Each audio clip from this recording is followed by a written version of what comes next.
Rodney. Rodney works in receiving, unpacking boxes and crates. Rodney is always emptying the crate before he breaks it down, even though it would be easier on his back if he just removed the items on top, then removed a side to reach the parts in the bottom. One day, Rodney reached for a 50-pound part at the bottom of a crate, and he couldn't straighten up. The doctor told him he'd strained his lower back. Rodney knew better, but he'd figured he'd always done it that way and never had a problem so far. Sound familiar? How many times have you said the same thing and regretted it later? Evidently, you're not alone. According to the Bureau of Labor Statistics, strains and sprains, which are overexertion injuries that happen when you slip, trip, fall, or overdo it, are among the most common cause of work-related injuries in the U.S. They carry a high price tag, especially for workers like Rodney and Max, who depend on their bodies for their livelihoods. Max is a material handler in the same plant. He moves vital parts and materials from one station to another all day long. One day he wasn't thinking. He was walking along juggling 4 boxes when one started to fall. Turns out Max strained his shoulder, bad, an injury that sidelined him for 6 months, not to mention caused some serious pain. Some people say you can pretty much predict a company's safety record when you look down at the plant floor. Sally is an assembly line worker. Look around the area where she works every day. Notice the parts, packing materials, and screws all scattered across her work area. Oh, and the coffee she spilled earlier. Not surprisingly, Sally slipped one day and tore the ligament in her knee. Even after surgery, it was a long time before she walked without significant pain. It's easy to figure out why workers in general industry are among those with the highest incidence of occupational injuries in the U.S. Think lifting, pushing, pulling, holding, walking, carrying, and throwing. All those moves you make in a typical day on the job, and the moves you don't intend to make, those slips, trips, and falls. Fortunately, solutions aren't that complicated either. In fact, strains and sprains are not inevitable, nor are they just what happens when you get old. Truth is, these injuries don't have to happen. They're preventable when you know how to use your body correctly and stay in balance.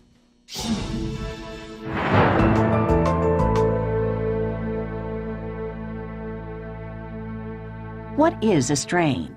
Strains or pulled muscles occur when you twist, pull, or tear a muscle or tendon, which is the tissue that connects muscle to bone. Strains sound like no big deal, but a muscle strain in your hamstring, the muscle that allows you to flex your knee and extend your hip, can sideline you for up to 6 months. What is a sprain? A sprain happens when you tear or overextend a ligament, which are the tough bands of tissue that hold bones together. Strains and sprains can happen from a single stressful event, like a slip, trip, or fall. Or they happen when you get out of balance and work beyond your physical capacity. When you overdo it, you put your body under too much stress. Under stress, muscles and joints can perform motions they're not designed or prepared for. Some common examples include sprained ankles from stepping down awkwardly from one level to another, back spasms from repeated lifting or lifting improperly, shoulder muscle strains from working overhead for extended periods, and elbow strains from using vibrating tools like this drill with your elbow in the air. Since each one of us has different tolerances, some of us get away with this kind of repeated physical stress longer than others. Oh, you may have some aches and pains and sleepless nights, but nothing you can't ignore, right? That's the problem. When we ignore our body's messages and keep pushing through the pain, we can do serious damage. Anytime you stress your body, your muscles get fatigued and tiny micro tears begin to show up in muscle fibers. Keep doing the same thing the same way over and over without time for your body to rest and recuperate, and these micro tears can't heal. The result? Eventually, that 45-pound box of copy paper is the straw that strains the worker's back. Specific risk factors contribute to sprains and strains injuries. Slips, trips, and falls. When you lose traction or trip over uneven ridges in the floor, maybe even hoses and cords strung across walkways in production areas. Poor housekeeping is a common cause of slips and trips. For example, water tracked in from outside on rainy days. Liquid on the floor, like spilled ketchup in the cafeteria. or water from mopping. Grease and oil leaks from machinery that no one took the time to clean up. And clutter that trips you up when you're not paying attention. Not all trips and slips cause falls, but many cause serious strains and sprains when workers try to right themselves. Take it from Sally, who learned the hard way that you can do a lot of damage to yourself before you even hit the ground. Heavy lifting and use of extreme force is another common cause of sprains and strains. For example, frequent lifting, pushing, or carrying heavy loads, or carrying them for long distances, that put high levels of stress on muscles, especially your back and upper limbs. Finally, repetitive or sustained movements, like reaching, lifting, and carrying over and over again, or working in one fixed position for a long time, all cause sprains and strains. A good example is carrying a heavy box for a long distance through a plant, or continuously bending your back on an assembly line that's too low. When posture is awkward, repetitive movements are even more of a problem. Painting a ceiling with a roller is an example of repetitive movement in an awkward posture. So is using a pistol grip drill on a workbench when your elbow is up in the air.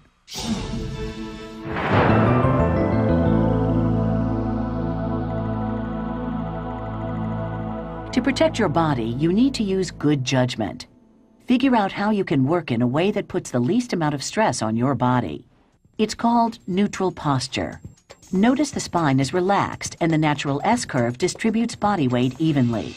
From the side, neutral posture looks like this. Imagine a plumb line suspended above you and hanging down through the center of your body. Your neck, shoulders, hips, and the front of your ankles all line up, balancing the center of your body above your sacrum, your base of support.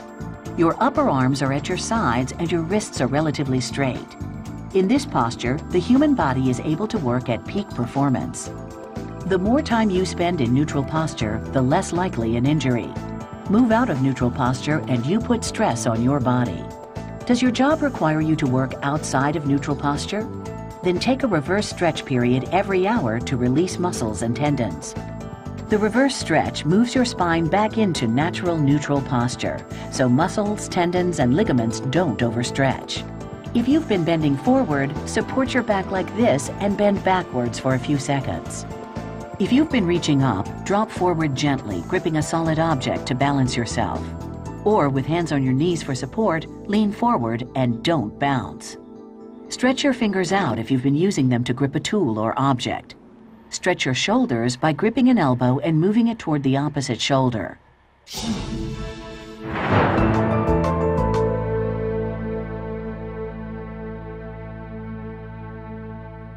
According to the Bureau of Labor Statistics, nearly 160,000 workers are injured every year by lifting the wrong way. These injuries that can affect your back as well as your hips, shoulders, lower limbs, even your ankles, don't have to happen if you lift the right way. Before you lift, size up the load. This is not the time to be Superman or Superwoman. Lift only as much as you can safely handle by yourself. Even with the best conditioning and training, this is generally about 50 pounds for men and 30 pounds for women. If it's too big, separate it into several pieces or ask a coworker for help. Or you can use a device like a cart or a dolly. Next, survey your route. Look for hazards like spills on external pathways, floors with uneven ridges, or clutter. Clear aisles and doorways for safe passage and to maneuver equipment. Then you're ready to assume proper lifting position. Stand close to the load. With firm footing, center your body. Keep both feet flat, knees bent slightly. With your feet shoulder-width apart, put one foot ahead of the other to form a stable foundation.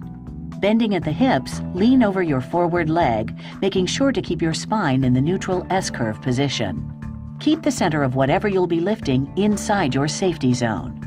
This is the area directly in front of your body, from mid-thigh to shoulder height, extending about the length of your forearm and hand. When you bend to lift something below the safety zone, spinal discs and muscles of your lower back have to support the weight of your upper body, typically 2/3 of your body weight. Take Rodney. Another one of his habits is this. Instead of supporting himself with one hand on the side of the crate, he bends headfirst into 3-foot crates to lift out the parts. This suspends his entire upper body weight, 2/3 of his body weight, or about 120 pounds, from his lower back, putting a heavy load on spinal discs. Add to those 120 pounds the 50-pound part he tries to lift, and you may understand why Rodney hurt his back in the first place. If you're going to lift from a crate, use the side of the crate to support one hand, or dismantle the crate before you move the part. When lifting, get a secure grip on the load using your palms, not just your fingers, and slide it close to your body. Let your legs do the lifting, not your back. Legs have the largest muscles, so it makes sense to let them do the lifting. Remember to exhale as you lift. Holding your breath adds unnecessary stress. Lift the load straight up, making sure you don't twist. Use smooth, even motions and avoid jerking. Jerky movements can add stress to the lift and cause you to pull muscles in your lower back. Reverse the procedure to put down the load you lifted. Get in position, bending your knees and not your back, and carefully let go of the load. Don't twist. If you're lifting from the ground, drop to one knee and lift the load to balance it on your knee. Pause, adjust your grip, exhale, and then come up to a standing position. Again, make sure you hold the load close to your body in your safety zone. Before carrying a load, always test for stability and weight. Is the object difficult to bring close to your body because of its size, bulk, or shape? You may need help. It's always easier on your body to slide, push, or roll if possible. If not, keep loads close to your body. Avoid bending or lifting upward unnecessarily. Avoid carrying large or bulky loads that limit or obstruct your vision. You want a clear view of the path. If possible, use two hands to carry containers, or if you have to use one hand, alternate hands. If you need to make a turn when you're carrying a load, aim one foot in the new direction and use your feet, not your waist, to pivot or walk out the turn. Remember to keep your hips in line with your shoulders. Twisting while carrying a load is one of the most common ways people injure their backs. Try to avoid lifting heavy loads above your shoulders. If you do have to lift a heavier load like this, make sure to keep it centered between your shoulders. And don't reach and lift. If something's too far away to lift using proper technique, don't lean way over and try to lift it. You're putting a lot more stress on your back this way. Instead, find another way to get closer to the load, then lift it correctly.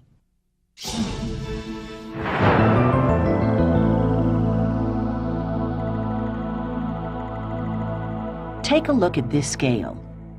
Not surprisingly, the workers who stay in balance tend to work at peak performance and, surprise, don't get injured. On one side of the scale are the things we do that contribute to injuries: poor posture, improper lifting, repetitive motions, stress, poor nutrition, and not getting the R&R we need to repair our body after a long day's work. On the other side of the scale are those things that keep us in balance: good nutrition, a good night's sleep, exercise, stretching, good posture, learning to work in neutral zone, and working in our safety zone. Keep your eye on this scale and pay attention to your body's messages. You need to know when you're getting out of balance, which is going downhill from peak performance to fatigue, discomfort, serious pain, and finally, a lost time injury. Stop yourself before you start spiraling down. It starts with fatigue. That's your first clue that you're starting to spiral down. Take Pete. Pete is a mechanic who tends to procrastinate. He schedules his own work, but always puts the difficult jobs off until late in the shift. Not good. You want to schedule strenuous work early in the shift if possible, before fatigue sets in. Late one afternoon, Pete had to rebuild a bearing house. He was tired, and when he tried to lift it, he strained his lower back. Now he's in nearly constant pain, and he can't even ride in the car to go fishing with his buddies. If you depend on your body for your livelihood, like most of us, you're a lot like a professional athlete. Treat yourself like one. Spend time every day getting yourself into condition so you can work at peak performance. That means regular exercise, a sensible diet, and adequate rest. Experts tell us if your muscles or ligaments have weakened over time from lack of exercise, you're more apt to get a strain or sprain than if you're physically fit. Take opportunities to stretch throughout the day. Once every hour, take 2 minutes to stretch your muscles. This increases circulation and allows blood and oxygen to feed your muscles and nerves. Shorter, more frequent breaks help prevent fatigue better than longer, less frequent ones. Help your body relax by letting your shoulders and neck muscles go limp. Then swivel your head or arms or flex your hands and fingers. And when you overdo it, don't keep stressing and straining your back and your muscles. Most of us ignore our body's messages and continue pushing through the pain until it gets serious. Know the symptoms of back pain. Since most injuries develop gradually over time, you can ward off serious problems if you learn to watch for warning signs. First, watch for muscle fatigue or aching that doesn't go away with rest. That's a common warning sign. Other symptoms include numbness, burning, stiffness, and tingling that go away if you stop what you were doing. And notice any decreased range of motion. Take it from Max. If you can't move your forearm up over your head, you have a problem. The sooner you get help, the better your chances of a fast recovery. Seek medical attention if you notice recurrent pain or discomfort. Don't put unnecessary strain on your body, like Sheila here. Sheila is a delivery driver. She has a bad habit of jumping down out of her truck instead of climbing down. It was only a matter of time. She came down just a little crooked one day. The result? A sprained ankle. Exit your vehicle carefully. Check for appropriate clearance, then step out slowly, watching for slick areas or uneven ground. Never jump from the vehicle. Stay in neutral posture as much as you can, and when you have to work outside it, change positions often and reverse stretch. Lift the right way and sidestep painful back injuries by working in your safety zone. Take it from Rodney. Just because you've always done it a certain way doesn't make it the smartest way. Size up your task before you lift, and don't try to be a hero. And keep your work area clear of clutter. Take it from Sally. It's far easier to remove the slip and trip hazards than to ignore them. Keep your mind on the job, but always with an eye out for hazards in your path, and do something about them. Each one of these workers learned the hard way that it's not what you're doing, but how you do it. Stay in balance and keep tuned into your body's signals. Work in neutral posture and stay in your safety zone. Finally, take care of the most important tool you have, your body.